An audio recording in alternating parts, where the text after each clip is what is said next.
செல்வமும் மாட்சியும் உம்மிடமிருந்தே வருகின்றன. நீரே அனைத்தையும் ஆள்பவர்.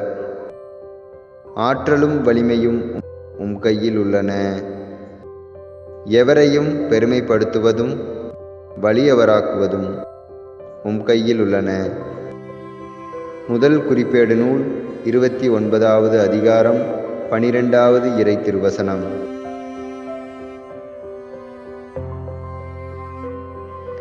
செல்வமும் மாட்சியும் உம்மிடமிருந்தே வருகின்றன. நீரே அனைத்தையும் ஆள்பவர். ஆற்றலும் வலிமையும் உம் கையில் உள்ளன. எவரையும் பெருமைப்படுத்துவதும் வலியவராக்குவதும் உம் கையில் உள்ளன. முதல் குறிப்பேடு நூல் 29வது அதிகாரம் 12வது இறை திருவசனம்.